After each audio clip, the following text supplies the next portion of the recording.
গত এক সপ্তাহ ধরে যদি দেখা যায় সেটা মুর্শিদাবাদে দাবি করা হচ্ছে যে শান্তি ফিরছে, কিন্তু এই দাবির পাশাপাশি সম্পূর্ণ উল্টো ছবিটা সেই জাফরাবাদে দেখা যাচ্ছে। তার কারণ দর্শকেরা জানবেন, এই শামশেরগঞ্জের জাফরাবাদে কিন্তু 72 বছরের বাবা এবং 45 বছরের তার ছেলেকে একেবারে বাড়ি থেকে টেনে বের করে বাড়ির অন্যান্য সদস্যদের সামনে কুপিয়ে খুন করা হয়েছিল। সেই জাফরাবাদে আবার পুলিশ এবং বাহিনী তারা আক্রান্ত হচ্ছে, ঘিরে ধরে ইটবৃষ্টি করার মতন ঘটনা ঘটছে।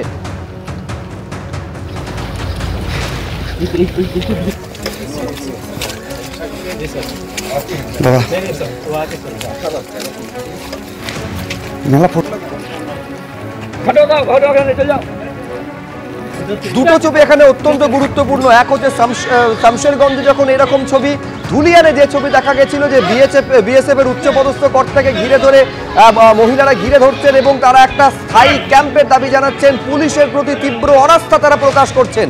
আমি কথা বলবো আরো বিস্তারিত জানতে, সুকান্ত মুখোপাধ্যায় আমাদের সঙ্গে রয়েছেন। সুকান্ত, আমি লাইভ দিচ্ছি।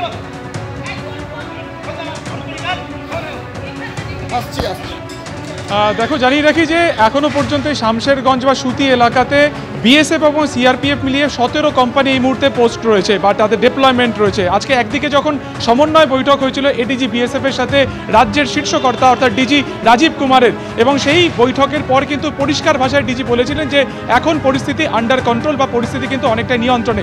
200 জনকে গ্রেপ্তার করা হয়েছে এবং বাকি যারা বিক্ষোভকারী তাদেরকে কিন্তু আইডেন্টিফিকেশন বা শনাক্তকরণের কাজ চলছে। ঠিক এই যে স্টেটমেন্ট বা তার যে এই বক্তব্য, তার কিছুক্ষণ পরেই কিন্তু দেখা গেল যে এই শামশেরগঞ্জ থানার জুরিসডিকশনে থাকা জাফরাবাদ, যেখানে গত শনিবার দিনকে বাবা ও ছেলেকে নৃশংসভাবে হত্যা করা হয়, সেখানকে ফের কিন্তু আজকে অশান্ত হলো পরিবেশ। ফলত প্রশ্ন উঠছে যে পুলিশ যেখানে বলছে যে স্বাভাবিক হয়ে গেছে পরিস্থিতি, তারপরেও বিভিন্ন জায়গাতে যেভাবে বিক্ষোভের খবর সামনে আসছে, একেবারে বাহিনীকেও কার্যত বিক্ষোভের সম্মুখীন হতে হচ্ছে। ফলত তাদের এই দাবি কতটা ঠিক? আজকে যদিও সকাল থেকে যে পরিস্থিতি ছিল গোটা এলাকার অর্থাৎ শামশেরগঞ্জের বিস্তীর্ণ জায়গায়, সেখানে কিন্তু স্বাভাবিকভাবে 4 দিন বাদে আজকে দোকানপাট খুলছিল, কিন্তু পরবর্তী সময় জাফরাবাদের এই একটি ঘটনার ফলে সেটা কিন্তু ফের প্রশ্ন উঠলো যে আদৌ কি পুরোপুরি সমস্ত জায়গা থেকে শান্তি ফিরেছে।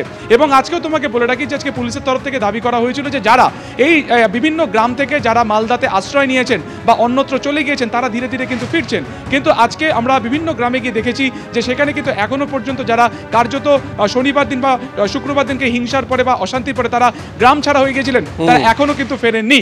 বরঞ্চ যারা এখানে রয়েছেন তাদের কথা একটাই, এডিজি বিএসএফ যখন থানা থেকে মিটিং করার পর বিভিন্ন এলাকাতে ঘোরেন, তখন তাকে ঘিরে ধরে মহিলারা বলেন যে অস্থায়ী একটি ক্যাম্প করা, এটি স্থায়ী ক্যাম্প করা বিএসএফ এর, এবং না হলে তারা কিন্তু একদম ভরসা রাখতে পারছেন না। তো ফলত কোথাও না কোথাও তারা বিএসএফ এর উপর বা সেন্ট্রাল বাহিনীর উপরে সেই ভরসাটুকু রাখছেন, এবং তারা কিন্তু পরিষ্কার বলছেন যে সেন্ট্রাল ফোর্স চলে গেলে ফের অশান্ত হবে। এইটা হচ্ছে আশঙ্কার জায়গা যে সেন্ট্রাল ফোর্স চলে যাওয়ার পর তাদের নিরাপত্তার দায়িত্বটা কে নেবে, এই আশঙ্কা কিন্তু যারা স্থানীয় বাসিন্দারা রয়েছেন তাদের কথার প্রতিটা বক্তব্যে ধরা পড়েছে।